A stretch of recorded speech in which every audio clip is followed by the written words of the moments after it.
নমস্কাৰ। এতিয়া ফাগুনৰ মাহ। ফাগুন মানে কি? ধূলি, বতাহ, শুকান যিফালে চাওঁ সিফালে শুকান। তো কি হয়, তাৰ বাবে আমাৰ স্কিন, চুলি চব বেয়া হয়। মনবোৰ বেয়া লাগি থাকে ফাগুন মাহত। গা বেয়া লাগি থাকে, মনবোৰ বেয়া লাগি থাকে। বহুতে কয় ফাগুন হেনো বহুত প্ৰিয় হয়।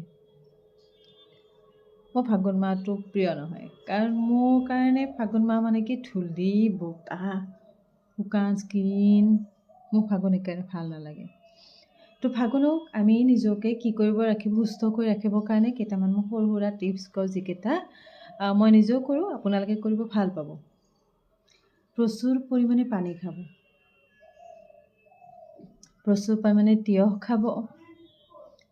তিয়ঁহত পানীৰ পৰিমাণ বহুত থাকে, যাৰ কাৰণে আমাক ডিহাইড্ৰেট হ'ব নিদিয়ে, স্কিনবোৰ ধুনীয়া হৈ থাকে। তিয়ঁহ টুকুৰকৈ কাটি 1 লিটাৰ পানী, বটল এটাত 1 লিটাৰ 2 লিটাৰ যিমানেই ডাঙৰ বটল নহওক কিয়, টুকুৰকৈ কাটিব তিয়ঁহ। তাৰ লগত বিটৰুট দিব, পিচকৈ কাটিব, কাটি পানীত তিয়াই থৈ দিব, 1 ঘণ্টামান তিয়াই থৈ দিব। তাৰপিছত তাৰপৰা এচিপকৈ পানী খাবচোন। সেই পানীটো আপোনাৰ কি কৰিব, আপোনাৰ ভিতৰখনো আপোনাক সুস্থ কৰি ৰাখিব, আপোনাৰ স্কিনটো ধুনীয়া কৰি ৰাখিব, আৰু আপোনাৰ ডিহাইড্ৰেশ্যন হ'ব নিদিব। আৰু যেতিয়াই পাৰে তেতিয়াই বহক, পানী এগিলাচ খাওক, শুকান ভাৱটো নাইকিয়া হ'ব। আৰু মুখখন ধুই কেতিয়াও আপোনালোকে খালী কৰি নাৰাখিব। কিবা নহয় কিবা মইশ্চাৰাইজাৰ, ক্ৰীম, ছানস্ক্ৰীম যি পায় তাকে লগাই ৰাখিব। আৰু চুলি যদি আপুনি বহুত খুলি বাহিৰত যায়, তেতিয়াহ'লে চুলিত আপুনি চিৰাম এপ্লাই কৰিব। আৰু বাইকত উঠোঁতে, স্কুটিত উঠোঁতে আপোনালোকে চুলিবোৰ পাৰিলে বান্ধিব, নহ'লে ফাগুনত ইমান বতাহ বলে নহয়, চুলিবোৰ ড্ৰাই হৈ যাব।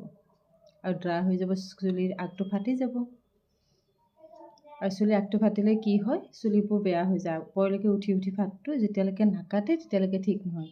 যিমানে আপুনি ট্ৰিটমেণ্ট নকৰক কিয়, মই যিহেতু মোৰ বিউটিচিয়ান হয়, মোৰ এক্সপিৰিয়েঞ্চ আছে, আপোনালোকে যিমানে ট্ৰিটমেণ্ট নকৰক কিয়, স্প্লিট এণ্ড চুলি কাটি নিদিয়ালৈকে ভাল নহয়। তো এই ফাগুন মাহটো আহকচোন, আমি প্ৰচুৰ পৰিমাণে পানী খাওঁ, তিয়ঁহ খাওঁ, য'ত পানী থাকে তেনেকুৱা ধৰণৰ ফল মূলবোৰ খাওঁ, বাহিৰৰ খোৱা বস্তুবোৰ নাখাওঁ। কিয়নো বাহিৰত থকা বস্তুবোৰ ঢাকি নাৰাখাৰ ফলত কি হয়, বাহিৰৰ পৰা ধূলি মাকতি, তাত উৰি অহা লেতেৰা বীজাণুবোৰ পৰি কি হয়, আমাৰ বেমাৰ হ'ব পাৰে, পেটৰ অসুখ হ'ব পাৰে, গেছৰ প্ৰব্লেম হ'ব পাৰে। তো এইকেইটা দিন আমি ঘৰতে থাকোঁ, ঘৰতে থাকোঁ নহয়, আচলতে ঘৰৰ বস্তুৱে খাওঁ। ক'ৰবাত যাবলগীয়া হ'লে পানী বটল এটা লগতে লৈ যাব, কাৰণ পানী কম হ'লে শৰীৰটো আপোনাৰ কি হয়, গা বেয়া লাগে, মূৰটো ঘূৰাব লয়। সেইকাৰণে পানী বটল এটা ক'ৰবাত গ'লে লগতে লৈ যাব। আৰু স্কিনটো যিমান পাৰে ক্লিন কৰি ৰাখিব, চাফা কৰি ৰাখিব। মুখখন যিমানবাৰ পাৰে ধুই মইশ্চাৰাইজাৰ লগাব, ছানস্ক্ৰীম লগাব। ৰাতি শোৱাৰ সময়ত মুখখন ভালকৈ ক্লিন কৰিব। গোলাপ জল কটনত লৈ মুখখন ক্লিন কৰিব, ক্লিন কৰি নাইট ক্ৰীম লগাব। নাইট ক্ৰীম মই এটা ভিডিঅ' দিছিলোঁ, চাব, তেনেকুৱাকৈ নাইট ক্ৰীম লগাব, স্কিনখন ধুনীয়া হৈ থাকিব।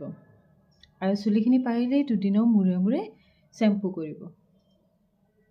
আৰু যদি পাৰে শ্বেম্পু কৰাৰ আগতে চাম্পি ল'ব, নাৰিকল তেল নাইবা বাদাম অইল মিক্স কৰি আপোনালোকে চাম্পি ল'ব, নাইবা মাছাজ ল'ব। চুলিখিনিও ভাল থাকিব, আপোনাৰ মনটোও ভাল লাগিব, ৰিলেক্স ফিল হ'ব। যিমান কষ্ট হৈ আছিল, কষ্টখিনিৰ কাৰণে ৰিলেক্স হৈ যাব।